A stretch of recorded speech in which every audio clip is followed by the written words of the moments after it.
That is absolutely stupid.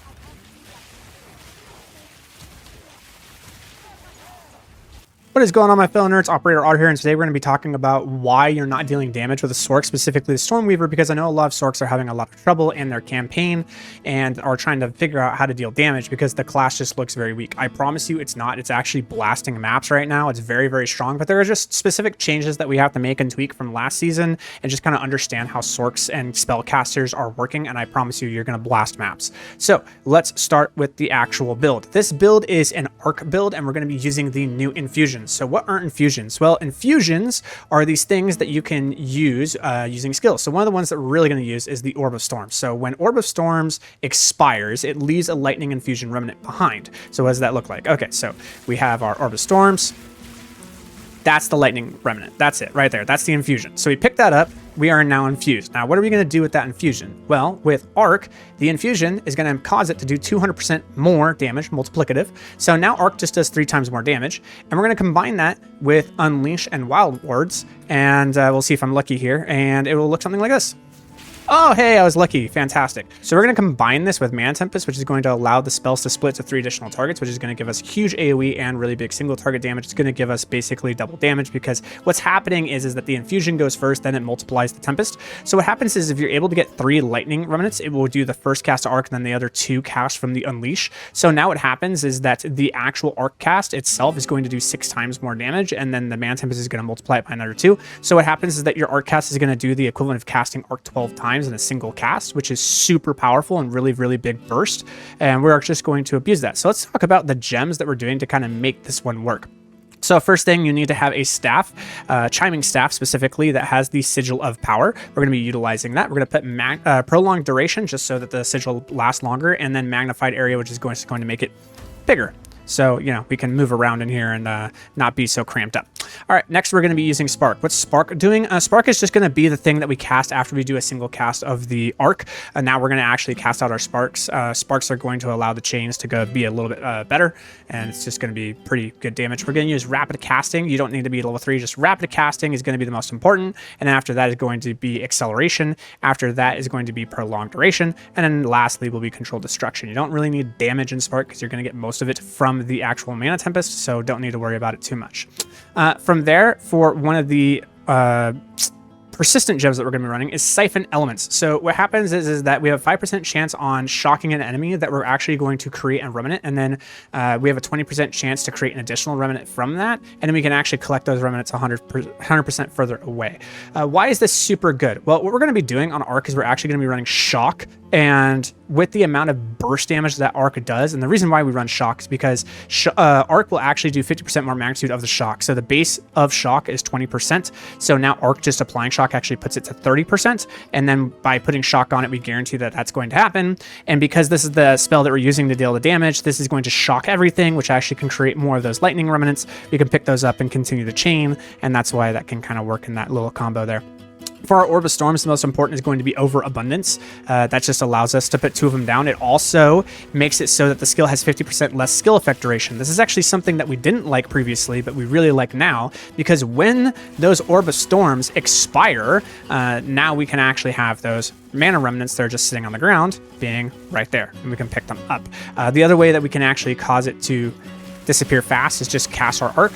Boom, they're gone. And now we have our mana remnants. So make sure that you're doing that. The next thing is going to be Rapid Casting, because we want to be able to go through our rotation fast. We want to be able to go Arc, Tempest, boom, right? Really fast. So make sure that the Rapid Casting is there. Control Destruction, just more damage. And then Deliberation, just more damage. That's all it's doing. Orb of Storms is kind of just giving us some more flat damage, which is nice. Arc, the most important one, Unleash. We're not going to be spamming Arc. We're going to be making it so that when the Arc comes out, it just does this big burst damage. This is kind of a nice combo that we did from 0.2 for the Cast on Crit Arc build. It's just really, really strong in that. Then it's going to be Shock. Then it's going to be Wild Words, and then it'll be Lightning Mastery. So the importance should look like that. That's the importance of the gems as you're putting them in. Flame Wall is just nice because, okay, here's the thing with Flame Wall, right? Flame Wall can actually get infused with lightning. And now it actually adds another 55 damage to the lightning damage. So it can actually add like 90 damage on top of what the spark base damage is doing, which is 338. So it gives like spark like another 25% damage multiplier. It's not necessary. You're going to fall this off, but like right now, Flame Wall in the early game is really, really strong. So you're just going to wind up with rapid casting and Fortress rapid casting because, hey, we want to get those spells out fast, right? We want to go through those rotations really, really quickly. So make sure you got that. Mana Tempest, efficiency, and second wind. This is going to allow us to use it more often, and it's going to cost less when we're actually standing in it. As you can see, I can sit in here and cast for a pretty decent amount of time. So that's why we use the efficiency there. Lastly, Elemental Weakness, probably the biggest damage bonus you're going to get, and we'll explain later. But we're going to be putting Heightened Curse. This is to increase the curse magnitude. We'll be doing rapid casting because, hey, we want to cast it really fast. And then we'll also do Magnified Area because we want that curse to be large. We want to hit everything in that area and reduce those resistances into the negatives. Really, really powerful damage multiplier.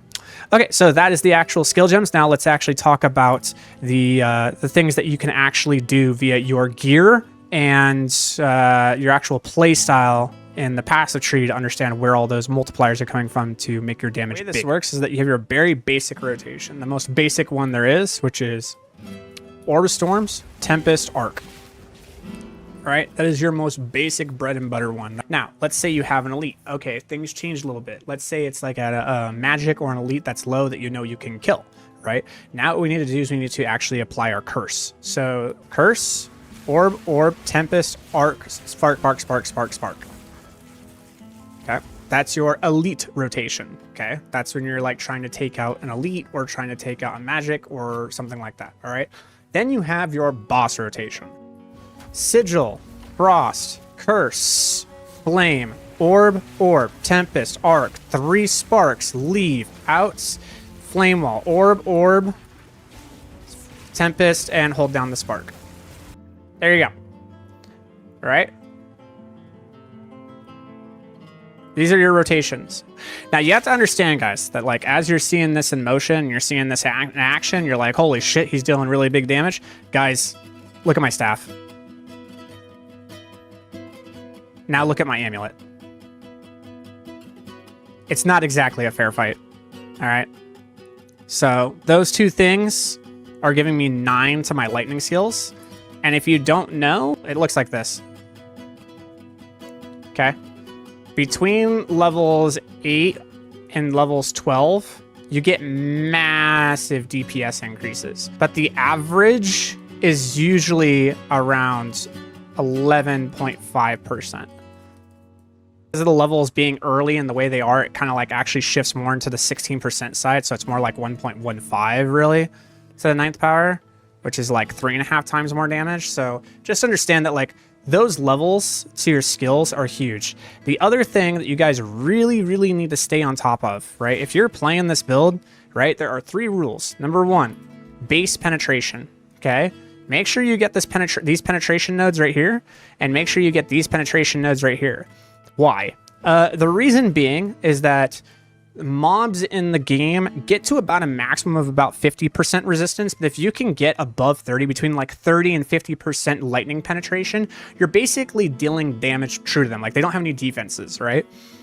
Now, from there, we need to do like take care of the elites. You need to know how to do your little weapon swap trick where you actually have like, see how I'm swapping weapons and it turns on these ones, right?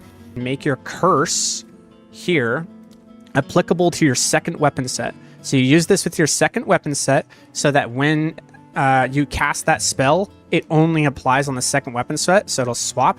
And then when you're casting any other spell, you see how it's on my first. So now when I'm just attacking, this is automatically doing it for me without having to actually swap weapons. I am automatically swapping the weapons so that when I'm going through the dungeon, if I see an elite, I can immediately just pop that sigil on them. That sigil is reducing their resistances by 74%.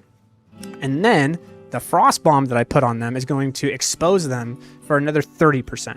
So I'm throwing the resistances of the creature into the negative 30. Okay, why is that important? Well, if we're looking at Excel here, let's imagine you did 100 damage. And let's imagine that the thing that you're fighting, being the elite, has lightning resistance, which means it has 75% lightning resistance. How much damage are you doing to it? Pretty easy. You're doing 25 damage to it.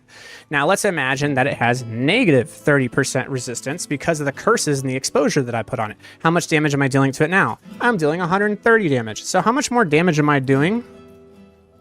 5.2 times more damage than you. And then on top of that, we already discussed I'm already dealing like 4 times more damage than you because of the levels that I have in my gems.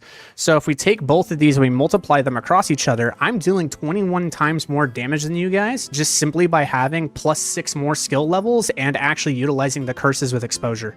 That is the reason why you are struggling. That is why you are not killing anything and struggling in your maps. You need to understand how the resistance with curses and exposure combines with the spell levels to actually give you the giga multipliers, and that's why I'm able to do the damage that I'm doing.